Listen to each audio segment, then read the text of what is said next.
Alright,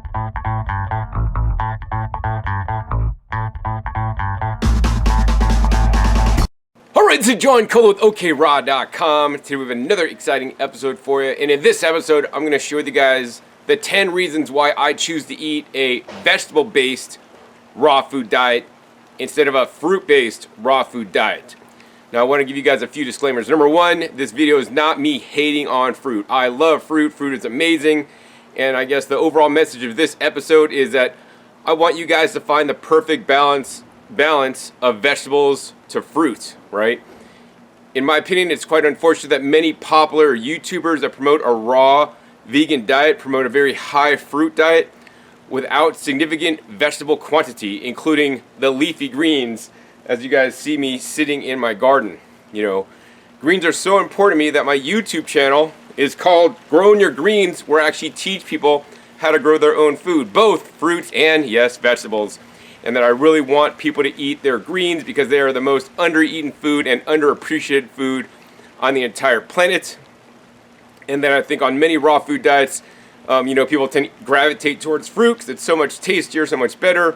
They neglect the vegetables, and then down the line in time, there can be some health challenges, and then you may just go carnivore because raw foods failed you. But no, the specific diet and kind of raw foods diet you did failed you with it's like, too much fruit, not enough variety, and all these things. So I think that's the preface. And then the other thing I want to say is that I'm not a noob to raw foods. I didn't just start a year ago, 2 years ago, 4 years ago, 7 years ago, 10 years ago, 15 years ago, 18 years ago, 20 years ago, 22 years ago. I started doing raw foods 26 years ago in 1995. I will claim that I've been like 99% plus during that whole time, aside from some, heat processed nuts and seeds. I've gone out nothing intentionally eaten cooked foods except when I had a few, early days when I had some baked potatoes. And then the other thing I will say is that more recently I've been introducing low calorie, high phytonutrient vegetables and even displacing a little bit more of my fruits. And I will have a video on that upcoming. I have a video now, like 12 things that I eat that are not raw, and a lot of the foods I heat process are actually contained within that video. I do it for very specific reasons. I will always believe that the best way you could get more fruits and vegetables in you, including the vegetables, in sufficient quantities, I think the better. And more importantly for me, I want to process those minimally to gain the most benefit from them without losing nutrients, breaking down proteins, and losing antioxidant compounds that can happen, when you heat process them. I did do a recent video with Ryan of Happy Healthy Vegan. So thanks, Ryan, for hosting me on your show to make a video sharing my opinions. That being said, I just couldn't convince Ryan, and that's all right. Everybody's in their own space.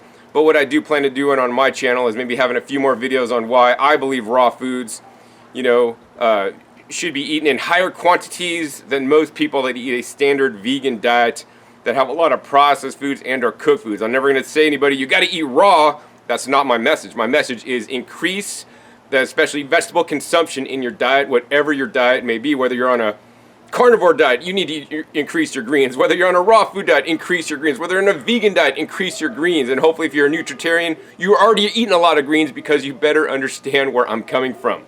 All right? So all what I'm sharing with you guys in this episode is a compilation of all my experience and what I've learned, and more importantly, seen and experienced during my journey. So I hope I would have a little bit more credence than somebody that makes YouTube videos that actually probably maybe is a lot, nice pretty girl. So the first reason I believe you guys should include more fruits and vegetables, and once again, everybody should figure out the ratio that's right for them. I think most ratios are far too much fruit and very little vegetables. So for all you guys watching this, my really goal with this is to not get you to be like I eat. I will say there are big negatives to how I eat. It takes a lot of time to prepare my vegetables so I could get enough of them in me, because I couldn't just eat enough vegetables straight without processing in terms of juicing. I'll juice like 9 pounds of vegetables a day so that I could increase my vegetables, more than I could just simply eat them, because I have plenty of vegetables to eat. I know some of you guys also will like, that's not natural, John. Well, neither is a lot of ways of other food processing methods, but I believe we don't live in the Stone Age anymore. We can learn from looking to the past for some answers, but also we could use modern technology of today to do things even better than before. All right, so yeah, with that, I think the goal of this, if you want to turn this video off now, is to get everybody to at least drink an extra green juice or a green smoothie every day, and don't make the same one every day. Use a wide variety of ingredients, because that will be quite beneficial based on my opinions and what I've learned. All right, so off with this video. First reason why I prefer eating vegetables instead of fruits is, especially in this time of year, it's currently March, and actually I'm getting rained on if you guys couldn't tell a little bit, but hopefully it clears up. The sun will come in and go out and stuff. But the number one reason why you should eat more vegetables than fruits is because, especially in the wintertime, guess what? You guys have a much wider variety of vegetables you guys could choose. If you're just trying to be a sole fruitarian, man, and you live in the middle of like Oklahoma, and you go to this grocery store, you could get like apples, oranges, bananas, maybe some papayas that aren't ripe, maybe some pears. And there's not a whole lot of unique or interesting fruits. Maybe if you're in a big city like I live, I could get jackfruit fresh, I could get durian fresh right now. But even then, you could go to the supermarket, they might have a few tables of fruits. But if you look at the vegetables, I go to the Asian supermarket a lot because I love buying fruits there. And they have like this many fruits, and how many vegetables do they have compared to the fruits? Boom, this many. They have like so many more vegetables. So there's so much genetic diversity and varieties, and it just opens up your palate to be able to eat and include more foods in your diet. Emerging science is showing that, the wider diversity of foods that you eat, the healthier your microbiome is going to be. And by limited to only fruits, or even only select kinds of fruits, you're limiting your microbiome, which I don't think is that healthy. Second reason why I eat a vegetable-based diet is because simply they're a lot easier to grow, right? A lot easier to grow. Look at this. I'm in my garden. I have over 100 heads of lettuce. I harvested one because it was bolting all the way down there. Red lettuces. They're more nutritious than the standard green variety. These are open head red lettuces, the best kind you guys should grow or buy or eat. Over on this side, I have lots of different kale plants growing, right? And this is why I love vegetables more than fruits. Well, one of the reasons. I love fruits too, don't get me wrong. But you know what? If you plant a seed from an apple, right? The apple seed, number one, has to germinate, right? And then it has to grow for a while, years and years before it makes the wood and grows tall and makes the leaves, and then finally it makes the flowers, and then finally it'll make the fruit many years later, right? Meanwhile, if you just take these are seeding, these dinosaur kales are seeding. If I take the seeds, once they're fully formed, I can soak them and sprout them. They germinate into a little sprout. Instantly, right then and there, no waiting. Maybe 4 days later, I could eat that little baby sprout. If I let it go longer, 10 to 14 days, then guess what? I got some microgreens to eat, right? If I let it go longer, I have some baby greens to eat. If I let it go longer, then you have, nice, dinosaur kale leaves to eat. And if you let it go even longer, I got these like little top things. I'll pluck one off. Looks like little broccolis you guys could eat. So in vegetables, it's a lot easier to grow, and I could make significant production. Oh, the other thing is vegetables grow year-round. So like I could grow vegetables in this raised bed year-round, whereas if I grew a fruit tree, the fruit tree would sit there year-round. Most fruit trees only produce fruit one time a year, so then you have a fruit tree sitting there for 9, 10, 11 months of the year. It's not making any fruit for you. Now, of course, there are some fruit varieties that produce multiple crops a year, such as bananas and papayas. But in that case, you're not going to get fruits every single day unless you have multiple trees. But I can definitely have vegetables every single day by picking a leaf off every plant, having a nice big salad, and then they continue to grow for me day after day, year after year. Of course, I will have to replant these guys at some point, but I do have perennial vegetable trees that are my tree college that literally grow 365 days a year. I could always go out there and grab the leaves and eat them.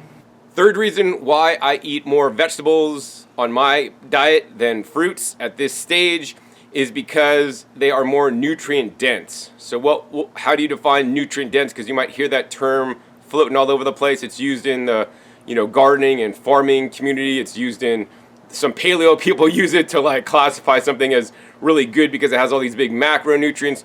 But how I define nutrient dense is that by an equation Dr. Joel Fuhrman coined. It is simply H equals N over C. And that means your health equals the nutrients divided by the calories, right? We want to have foods that have high levels of nutrients and lower calories. The exact problem with the standard American diet, it has high calories and very low nutrients. All you guys are probably going to agree with that, right? But even if you look at the ratio of nutrients to calories to fruits, you know, it's higher. Not to say that that's bad, because that's in normal levels. But that being said, vegetables are even higher. On the Andes scoring system, which stands for Aggregate Nutrient Density Index, you know, things like watercress, which I've actually got some peppercress over there, are like 1,000 on the scale, and then like other vegetables are pretty high. And then as you go down the range, you know, then you get into like some of the fruits, especially the sweet fruits, because of their higher caloric values. You know, for longevity and for health into your later years, you know, you need to have a little bit of caloric restriction while you're getting, you know, all your micronutrient adequacy, right? So that's my goal at this point. That being said, if you're an athlete, right, you know, doing a high vegetable diet can be extremely difficult, and I would not recommend that. But what I would recommend is that get a lot of calories from the fruits, try to have a diversity of fruits, and then also don't neglect the vegetables. You know, juices are the best way. I like to concentrate my vegetables to get them into me. You know, I'll juice like 4 pounds of vegetables, leafy greens, and other greens. Like this week I did romaine hearts, celery, and mizuna, purple mizuna out of my garden to make my green juice. You know, it's about a quart or a liter. And that had about 4 pounds of vegetables in it. You know, might give me like 400 calories, where you could eat like, you know, well, I just had some mangoes just now. And, you know, I easily had over 400 calories in mangoes. And I will say, the mangoes tasted better than my green juice this week.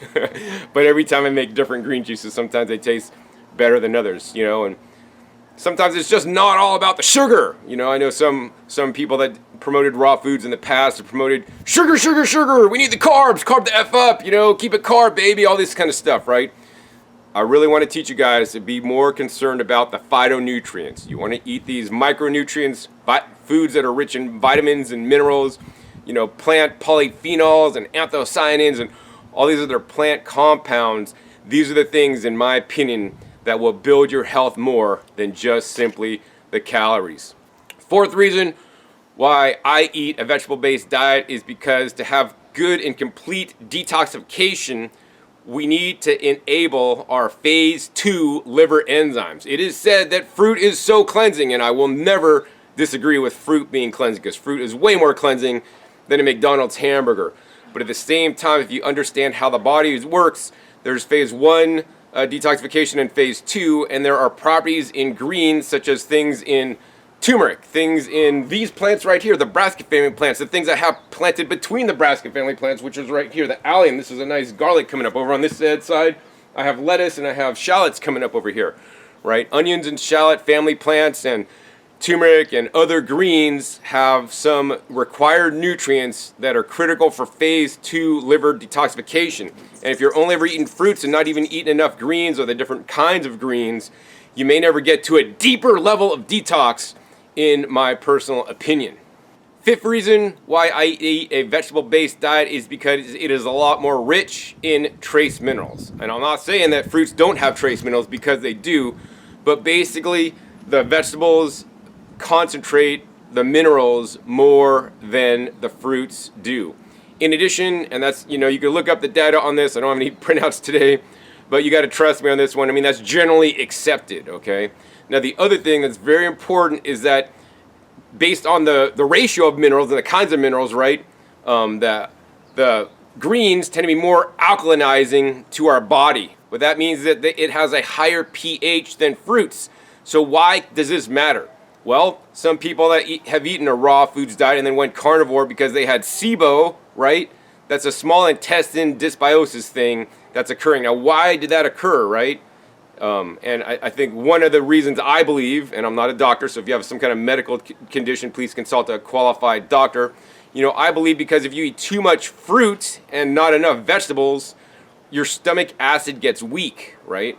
I've experienced this myself, and you don't have good digestive fire. So then now you're limited on what you can eat because you can't digest something like vegetables because you need the stomach acid to break that down. So it's imperative that we have high stomach acid. And I learned this from Victoria Butenko. You know, people that have low stomach acid should drink a green smoothie every day. That's what she said, and it would increase people's stomach acid. Now, why would it do this? Well, if you're flabby and you don't have muscles, you know, you're never going to get muscles by sitting at the computer or looking at your screen watching TV. You got to go out and lift some weights, all right? Actually lift 5-gallon buckets of water and lift, you know, 40-pound cases of fruits and vegetables out to my car and ship off juicers that are heavy. You know, I work my muscles so that I am, you know, strong for my size. You know, I'm not like super bulging like some people out there, but that's not my goal. I want to be healthy and fit and be able to lift things when I need to do it, and I'm totally capable of doing that. But likewise, if you put a demand on your digestive system to have more stomach acid, then guess what? Your body will magically create more stomach acid. That's why we're designed. You know, we react to stress. We react to different things with different inputs, right? We react by building muscles, by, you know, curling iron. We react by making more stomach acid if you have a need to do that because you're eating more something like the leafy greens that has a better mineral balance for creating the stomach acid within us. Now, of course, I don't necessarily recommend traditional green smoothies. I would recommend vacuum blended green smoothies. Number one, so check my other YouTube channel, Discount Juicers, for the revolutionary Blend Tech vacuum blender that will even fit on your Vitamix, so you can do that. But even better yet, you know, I like to remove some, but not all the fiber through juicing, so I could really get a nice hit in the morning. That's when I don't eat fruit first in the morning. I drink my vegetable juices in the morning, so I can increase my body's need for making stomach acid, so I could have high levels of stomach acid, so I could have a properly functioning digestive system. Sixth reason why I like vegetables more than fruits: it has a lower sugar content. You're thinking, oh no, John's gonna talk shit about fructose. I'm not gonna talk stuff about fructose, man. You know, here's the thing. In isolated sugar products like coconut sugar, maple syrup, you know, white sugar, corn syrup, all these things are extracted from and out of the fiber. I believe that sugar in its natural form, including the fiber and more importantly the polyphenols and antioxidants and vitamins and minerals that come in a fruit, is completely healthy. That being said, if you're eating a lot of fruit, you could still get too much sugars in your life. You know, there are raw foodists that advocate a low sugar raw food diet. I'm not necessarily advocating a low sugar raw food diet. I'm advocating for a properly designed and a proper amount of sugar raw food diet, and everybody is a little bit different. Now, why would this matter? Why would it matter? Sugar's good, John. It feeds our brain. It fuels us, all this kind of stuff. I totally agree with that also. But at the same time, excess sugar could cause excess cross-linking, right? I would encourage you guys to look at some long-term raw foodists who promote a primary vegetable-based diet versus ones that promote a primary fruit-based diet, right? Look at their face. Look at their skin. Look at my skin. I don't care. You could put me under a microscope. I got nice skin, man. And that's partly because I take care of it, but also because I eat higher vegetables, in my opinion. If I ate more fruit like I have in the past, I've saw my more wrinkles showing in my skin. You know, so that's just my personal opinion. That might not be accurate, but you know, sugars cause cross-linking, and eating too much fruit, once again, too much is the word there. I'm not saying don't eat fruit ever. I'm not going to say fruit is bad. You know, I just had like 4 or 5 mangoes just now, but I also had my green juice earlier. Seventh reason why I eat a vegetable-based diet in general is because it has more vitamins than fruits. I mean, you could pick out, you know, certain fruits have more vitamins than certain vegetables and do all that rigmarole. But basically, overall, I'm saying that fruits have more, you know, of certain vitamins overall as a category than others, right? And that could be very important. I mean, here's one thing that I really want to point out because it's really important to me. It's been an area of my interest and study around vitamin K1 and K2. K2 I get from natto. But here's the thing. I print out a chart. You guys can look up this chart. I'm not making up stuff. You know, here's a chart of the vitamin K1 in fruits. And if we look at this, apples just would be like 1.8. And if we go down this chart, maybe the highest one is pear, raw, 4.9. And it's like this one's 8.2. Plums, a lot of them are 1.7, 0.4, 0.2. This one's 14. You know, an avocado, apricots are 3.3. Not a lot of K1, guys, but if we flip this chart over, you guys can see on the back there's vegetables listed. And if we go down the chart for vegetables, it's like cabbage, 98, cauliflower, 20, celery, 32, Swiss chard, 830, shinguku, chrysanthemum, 350. Actually, I'm growing that now. It's so amazing. Coriander, 310.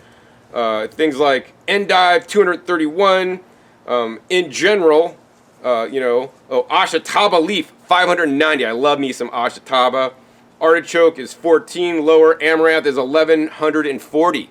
So as you guys can see, you don't need to eat a lot of vegetables to get your K1 requirements. Now, why would K1 be important? Well, K1 has very many different, things it does in the body, and I'm not privy to all of them, but, we have lots of different metabolism reactions going on in our body, and if our body will take precedence over things that are more important, So, for example, if you have like a sink that's spilling over, it's more important to shut off the water than to unplug the drain, for example, because you got to stop the source of the leak.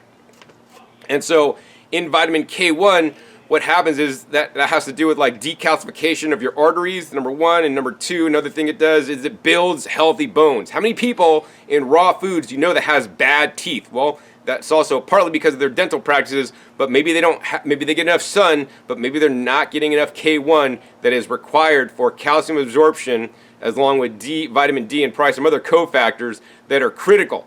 And why don't they have enough vitamin K? Because they're not eating enough vegetables. Eighth reason why I eat a vegetable-based raw foods diet is because, in general, not every case. Once again, we're just talking generalities.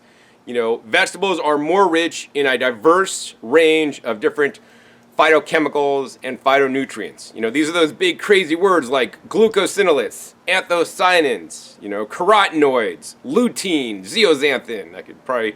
That's about all of them I know. Polyphenols. I mean, there's so many different ones, but in general, they have higher concentrations of these phytochemicals or phytonutrients than the fruits do.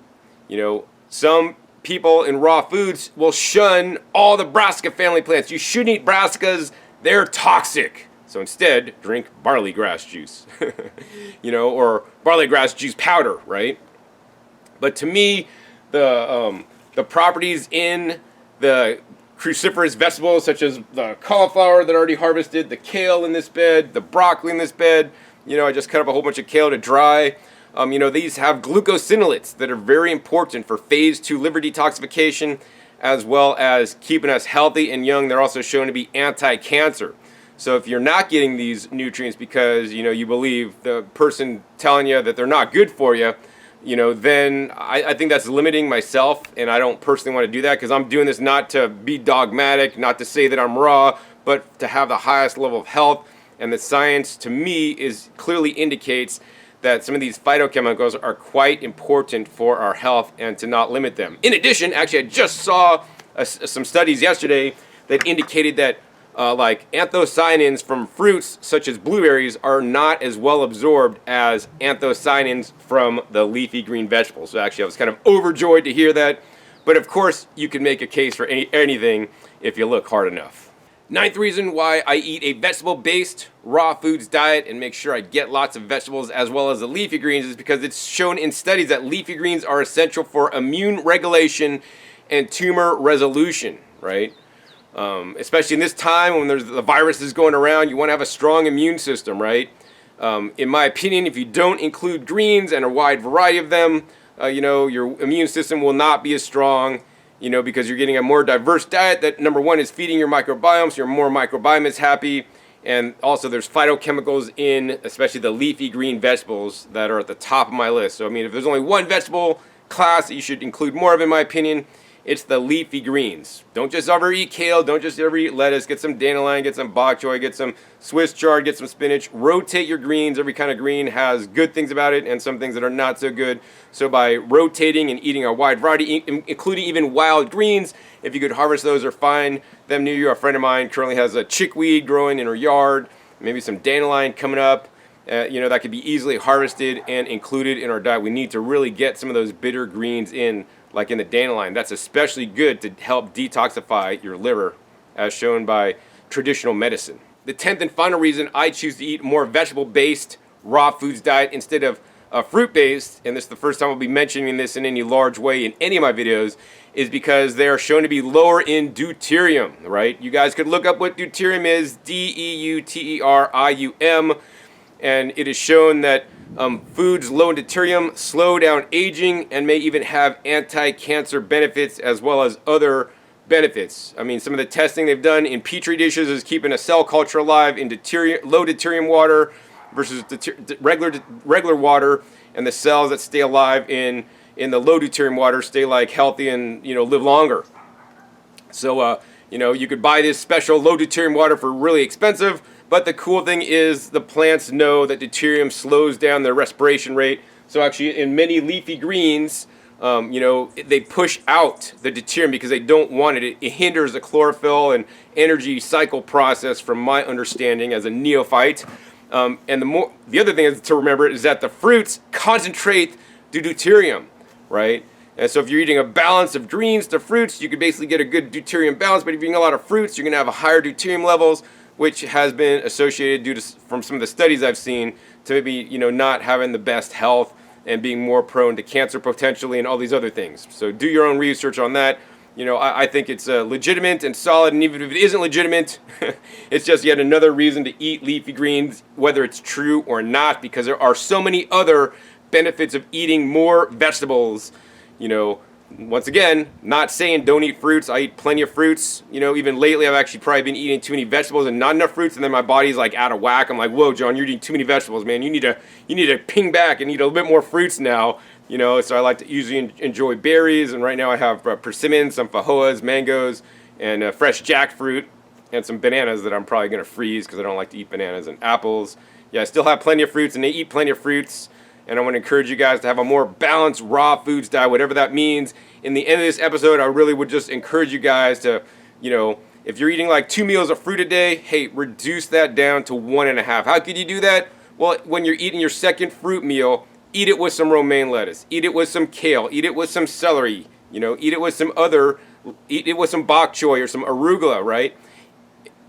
Try to get a little bit more leafy greens in. I like to juice them as well. I would substitute personally a whole meal of fruit to have a smoothie, and the smoothie is not fruit based. Hopefully have a whole bunch of greens in there, maybe a little bit of fruit to make it taste good. Or better yet, even have a green juice. I think having a green juice in the morning is one of the best things that somebody on a raw foods diet, plant-based diet, or any kind of diet could do to concentrate the volume and quantity of the nutrient-dense leafy greens you guys could get in you. Hope you guys enjoyed this episode. If you did, hey, please be sure to give this video a thumbs up. Also, please be sure to share this with other people that have been eating a more fruit-dominated raw food diet, so that maybe they'll just include a few more vegetables, and I think in the long term, people will be more successful because of this. Or at least, more importantly, pay attention to how things are going in your body. Over my career as being into raw foods, I've always had to shift and adjust and change with the times based on what's going on in my life and all these things. Also, be sure to click that subscribe button right down below so you never miss on my new and upcoming episodes that come out every 5 to 7 days. You never know where or what you'll be learning on my YouTube channel. Make sure to click the little bell so you get notified as my new videos come out. And finally, be sure to check my past episodes. The past episodes are a wealth of knowledge. We're 500 episodes, or actually 600 episodes at this time on this YouTube channel, dedicated to teach you guys, in my opinion, the best way to eat a healthy and balanced raw food diet so you could have the best health ever. So with that, my name is John Kohler with OKRaw.com. We'll see you next time, and until then, remember, keep eating your fresh fruits and vegetables, and don't skip on the vegetables. They're always the best.